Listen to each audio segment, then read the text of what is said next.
सबका कोचअप एकेडमी में स्वागत है। जैसा कि आप सब जान रहे हो, इस समय प्रेजेंट टाइम में कोरोना वायरस का जो प्रॉब्लम चल रहा है, क्राइसिस चल रहा है, उससे काफी लोग परेशान हैं और मैं आशा करता हूं कि आप लोग जहां कहीं भी होंगे कुशल होंगे, सकुशल होंगे। और इन्हीं कामनाओं के साथ मैं अपने अगले टॉपिक को लेकर के चलता हूं, जो कि मैंने अपने लास्ट वीडियो में नॉन फिनिट वर्ब के बारे में बताया था। उसमें मैंने जेरेंड और इन्फिनिटिव को क्लियर किया था। अब हमारा जो है नेक्स्ट है थर्ड वन, पार्टिसिपल। पार्टिसिपल क्या है, इसको आप चलिए जानते हैं।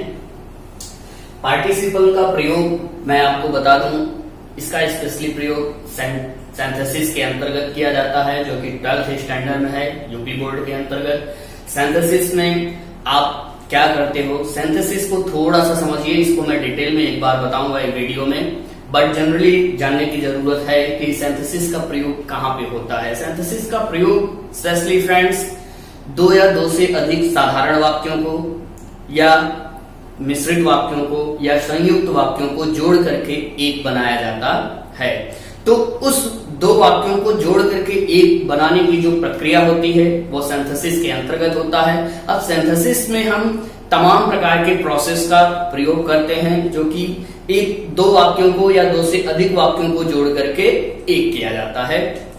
तो उसी कड़ी में मैं आपको नॉन फिनिट पढ़ा रहा था, इसलिए ये आपका पार्टिसिपल का पार्ट लाना पड़ा।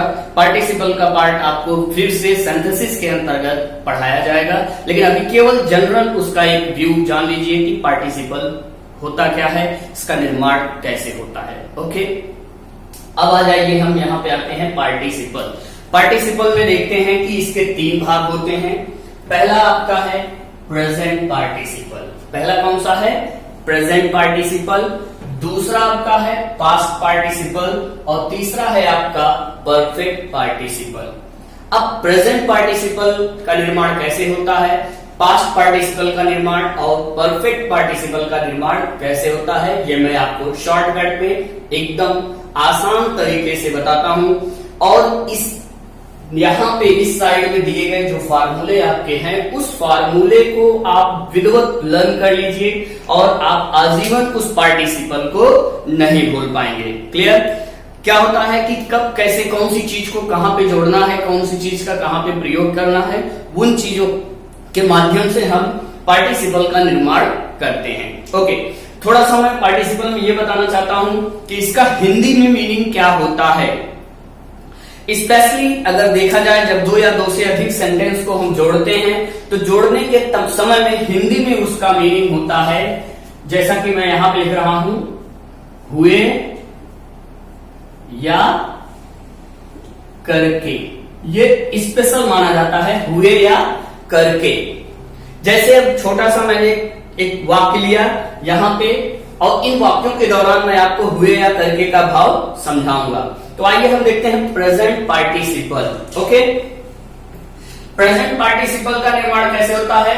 वर्ब का बेस फॉर्म प्लस आईएनजी, जिसका कि प्रयोग एक्टिव में किया जाता है, और बीइंग प्लस वर्ब का थर्ड फॉर्म किसमें किया जाता है? पैसिव वॉइस में। ओके, किसी भी सेंटेंस का निर्माण एक्टिव और पैसिव में होता है, तो उस एक्टिव और पैसिव के निर्माण को आपको क्या करना है? वर्ब पहले वाले प्रॉब्लम में एक्टिव में वर्ब मतलब बेस फॉर्म, जैसे गो, तो गो में क्या करना है? आईएनजी, गोइंग लगा करके हमें क्या करना है? पार्टिसिपल का निर्माण करना है। ओके, उसी तरह से परफेक्ट इसमें पैसिव वॉइस में बीइंग प्लस वर्ब का थर्ड फॉर्म का प्रयोग करना है केवल प्रेजेंट पार्टिसिपल में। याद रखिएगा, इसमें एकदम आसान है कि वर्ब का base form plus ING active में और बीइंग प्लस वर्ब का थर्ड फॉर्म पैसिव में। ओके, किसमें? प्रेजेंट पार्टिसिपल में। ओके, नेक्स्ट आपका आता है पास्ट पार्टिसिपल। पास्ट पार्टिसिपल में आप देख रहे हो, जैसा कि मैं लिख दिया हूं, इसको आप नोट डाउन कर लीजिए कि वर्ब का थर्ड फॉर्म, नथिंग एल्स, बाकी और कुछ का प्रयोग नहीं, केवल वर्ब का थर्ड फॉर्म प्रयोग करके एक्टिव वॉइस में इसका चेंजिंग किया जाता है। ये बहुत ही आसान है। पास्ट पार्टिसिपल का निर्माण कैसे होता है? वर्ब का third form. Understood? Okay, next है आपका परफेक्ट पार्टिसिपल। परफेक्ट पार्टिसिपल में एक्टिव और पैसिव दो बेसों में बताया जा रहा है। तो एक्टिव के बेस में आप देखिए कि हैविंग प्लस वर्ब का थर्ड फॉर्म, यहां पे क्या था, वर्ब का बेस फॉर्म प्लस आईएनजी मतलब फर्स्ट फॉर्म, लेकिन यहां पे परफेक्ट में आपको क्या करना है, वर्ब हैविंग प्लस वर्ब का थर्ड फॉर्म। ओके, नेक्स्ट अगर पैसिव वॉइस है तो हैविंग बीन प्लस वर्ब का थर्ड फॉर्म, क्या, हैविंग बीन प्लस वर्ब का थर्ड फॉर्म। कुल मिलाकर के एक्टिव और पैसिव दोनों समझ लिए। एक निगाह में मैं आपको बता दूं, प्रेजेंट पार्टिसिपल में क्या करते हैं, base form plus ING, okay, active में बीइंग प्लस वर्ब का थर्ड फॉर्म, पैसिव वाले में पास्ट में वर्ब का second form, and next last one perfect participle में हैविंग प्लस वर्ब का थर्ड फॉर्म एक्टिव में, और हैविंग बीन प्लस वर्ब का थर्ड फॉर्म पैसिव में। ओके फ्रेंड्स, इतना आप समझ गए। ये तीनों फार्मूला आपको एकदम कंठस्थ कर लेना है अगर आपको पार्टिसिपल समझना है। ध्यान दीजिए, इनका प्रयोग दो या दो से अधिक सेंटेंसों को जोड़ने के लिए किया जाता है। याद रखिएगा, पार्टिसिपल ज्यादा से ज्यादा वहां पे प्रयोग किया जाता है।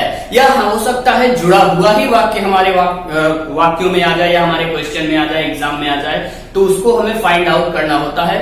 तो पकड़ने का तरीका क्या है, यही फार्मूला है। इन फार्मूला को अगर हम याद कर लेते हैं तो हम उसको परफेक्टली अंडरस्टूड कर जाते हैं। जैसे कि मैंने लास्ट वीडियो में आपको बताया था इन्फिनिटिव और जेरेंट का, तो थोड़ा सा मैंने यहाँ पे उसका भी फार्मूला एक बार फिर से रिवाइज करने के लिए लिख दिया, इसलिए कि हो सकता है कोई हमारा फर्स्ट वीडियो ना देखा हो, तो वो इस वीडियो में भी इन्फिनिटिव और जेरेंट को फार्मूले के माध्यम से अंडरस्टूड कर सकता है। और अगर आपको अच्छा लगता है, आपको जानकारी मिलती है, अगर आपको कोई डाउट है, कोई प्रॉब्लम है, तो आप जरूर कमेंट करिएगा, अपने फ्रेंड्स को शेयर करिएगा, क्योंकि हो सकता है आपके शेयर करने से आपके साथ साथ कई स्टूडेंट या कई पर्सन को इसके बारे में जानकारी प्राप्त हो सकती है। ठीक है, बहुत सारे वीडियोस हैं, बट उन सारे वीडियोस में सब अपना अपनी तरीके से ज्ञान रिप्रेजेंट करते हैं, देते हैं। सबको सीखो, सबको देखो, और उसी के साथ साथ इसमें भी अगर आपको कुछ उससे हट करके मिला है या कुछ अच्छा मिला है तो लाइक, कमेंट, शेयर जरूर करिएगा।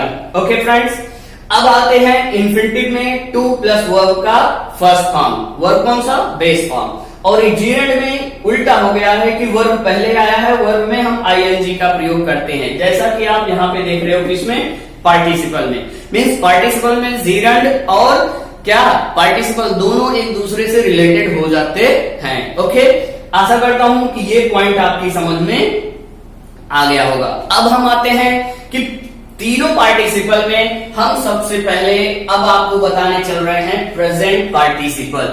अब प्रेजेंट पार्टिसिपल में फ्रेंड्स देखिए कि 1 2 3 4 एंड 5 प्रारूप होता है वाक्य को जोड़ने का।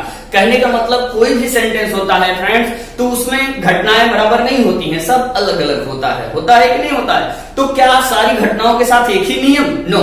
तो उन सभी के लिए जोड़ने का तरीका होता है। देखिए, इंग्लिश में एक्सेप्शंस भी होते हैं, अपवाद भी होते हैं, कभी कभी हमें अपने तरीके से भाव को जोड़ना पड़ता है, जैसे कि नरेशन में और एक्टिव और पैसिव में भी आप देखे होंगे। लगता है कि ये रूल लगाऊंगा यहाँ पे, बट वहां पे वो रूल फिट नहीं बैठता, मैं अनदर रूल मीन्स अपने रूल्स के अकॉर्डिंग सेट करना पड़ता है।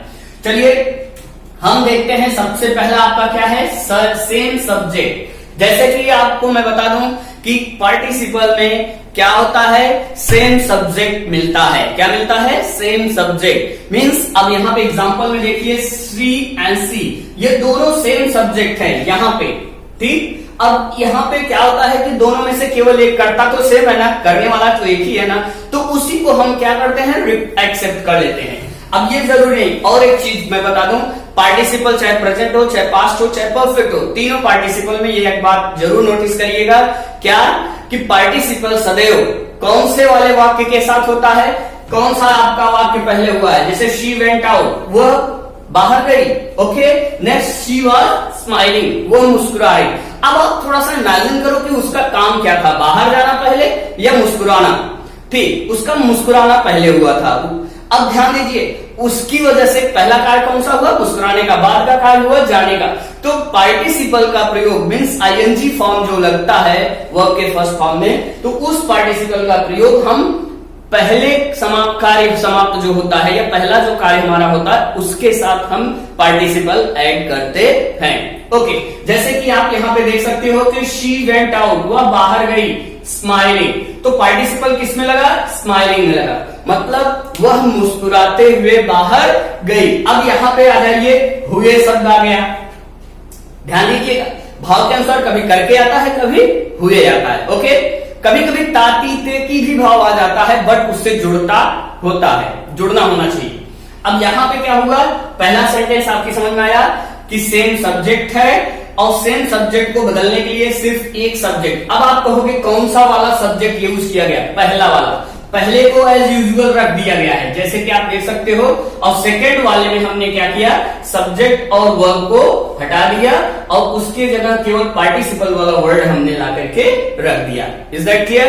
नेक्स्ट पॉइंट आप देखिए सेकेंड में, सेम सब्जेक्ट, सब्जेक्ट इसमें भी सेम है, क्लियर, बट क्या होता है? विद टू वर्ब, इसमें दो काम होता है। इसमें एक ही काम था लेकिन इसमें दो काम होता है। अब दोनों वर्ग में क्या होता है, ये चीज ध्यान देना कि पहला वाला वर्ग जो होता है वो दूसरे पे डिपेंड होता है या दूसरा वाला पहले पे डिपेंड होता है। जैसे बिना मेरे आप नहीं, बिना आपके मैं नहीं, मीन्स अगर टीचर है तो स्टूडेंट है, स्टूडेंट है तो टीचर है, दोनों की वैल्यू तभी बनती है। इन द सेम वे, उसी तरीके से यहाँ पे क्या बताया गया सेंटेंस में, देखिए ही ओपन द डोर, वह दरवाजा खोला, he began open the book, sorry, और ही बिगैन टू रीड, वो पढ़ना शुरू किया।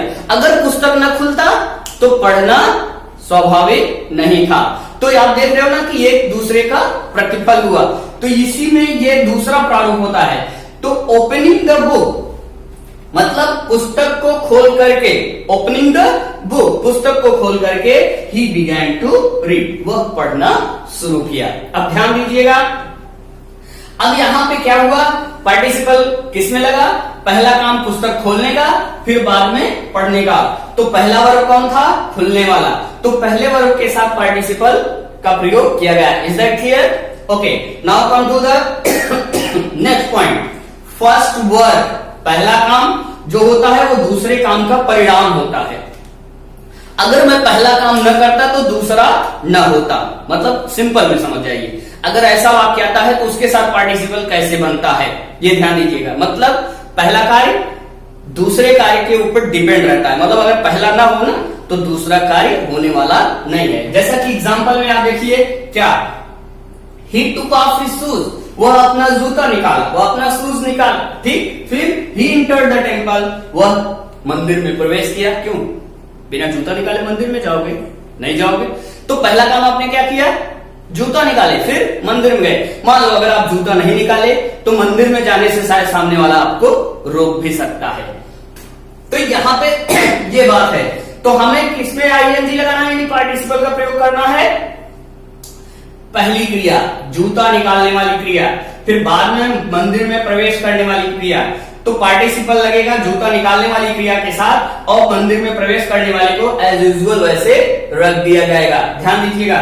तो टेकिंग ऑफ हिज शूज, जूता निकाल करके या जूता निकालते हुए नहीं जा रहा है, निकाल करके क्या हुआ कि taking of his shoes he entered the temple, वह मंदिर में प्रवेश किया। अब ध्यान दीजिए, इस वाले कर्ता को एज यूजुअल वैसे रख दिया गया और यहाँ पे इस कर्ता को रिमूव कर दिया गया। तो ध्यान दीजिएगा फ्रेंड्स, क्या कि जिस कर्ता के साथ यानी जिस क्रिया में पार्टिसिपल आएगा, मे भी हो सकता है रेयर केस में कभी कभी आता है, नहीं तो उस सब्जेक्ट का प्रयोग वहां नहीं होता है, बल्कि दूसरे वाक्य के सब्जेक्ट का प्रयोग वहां पे होता है। क्लियर? अब आएंगे फिफ्थ पॉइंट, क्या कहता है? टेलिंग द रीजन, कारण बताने के लिए। कभी कभी पार्टिसिपल दो सेंटेंस होता है तो दोनों सेंटेंस एक दूसरे का रीजन बताते हैं, कारण बताते हैं, उसके माध्यम से उनका कनेक्शन होता है, तो उसको कैसे जोड़ा जाता है। अब यहां पे क्या बताया जा रहा है? ही वॉज एब्सेंट, वह अनुपस्थित था, ठीक। उसकी अनुपस्थिति पहला रीजन हो गया।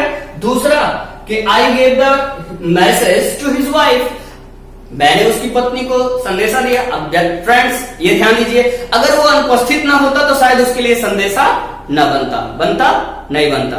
इसलिए कि टेलिंग द रीजन, कारण बताने के लिए उसका सेकंड सेंटेंस का निर्माण हुआ। अब वहां पे क्या करना है जोड़ने के लिए?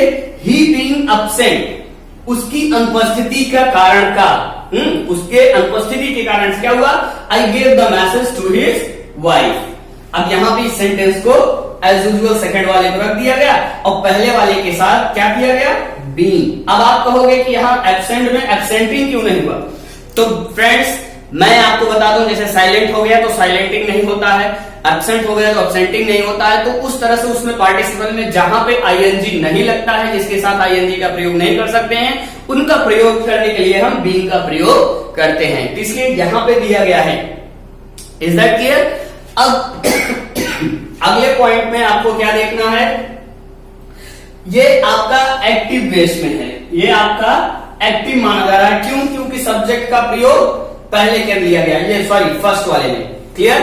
एक्टिव का प्रयोग पहले कर लिया गया। अब दूसरे वाले को देखिए कि यहां पे क्या किया गया, ही वॉज डिसअपॉइंटेड, वह निराश था, ही लेफ्ट द जॉब, वह जॉब छोड़ दिया।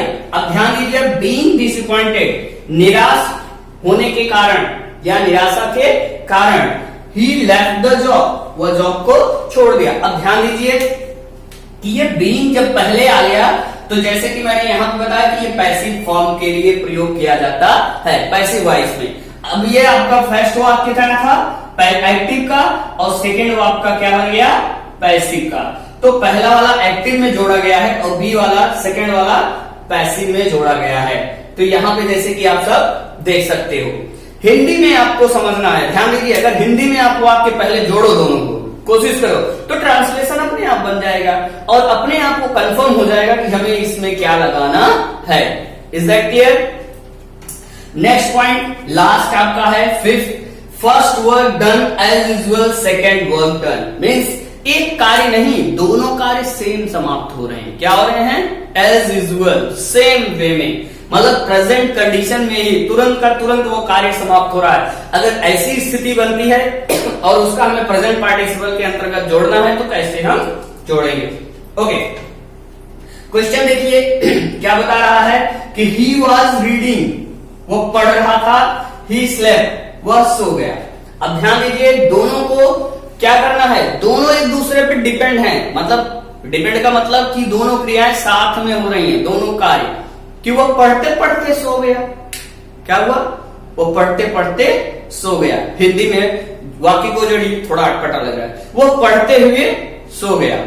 ध्यान दीजिए, अब वहां पे वही चीज, वाइल रीडिंग, जब वो पढ़ रहा था, वाइल रीडिंग यानी अध्ययन करते हुए, जब का शब्द वहां नहीं लाएंगे, अध्ययन करते हुए या पढ़ते हुए वह सो गया। ध्यान दीजिएगा, वह पढ़ते हुए सो गया। तो नाउ फ्रेंड्स, आशा करता हूं कि आपको पहला पार्टिसिपल विधिवत समझ में आया होगा, जबकि मैं यहाँ तीनों पार्टिसिपल का फॉर्मूला दे दिया हूं। लेकिन आज मैंने इस वीडियो में आप लोगों को केवल प्रेजेंट पार्टिसिपल को समझाया कि प्रेजेंट पार्टिसिपल किन किन स्थितियों में कार्य करता है। तो यहाँ 5 वर्ड्स है, उसके 5 तरह के सेंटेंस होते हैं, उन 5 स्थितियों में पार्टिसिपल कार्य करता है। आपका नेक्स्ट पार्टिसिपल मैं अगली वीडियो में रिप्रेजेंट करूंगा, वो होगा पास्ट पार्टिसिपल। बट फ्रेंड्स, इस वीडियो को अगर आप लाइक करोगे, शेयर करोगे और इसको व्यूज करोगे, देखोगे, तो जरूर इसके फार्मूले को आपको मिलेगा। बट नेक्स्ट वाले वीडियो में हो सकता है इसका फार्मूला आपको ना मिले।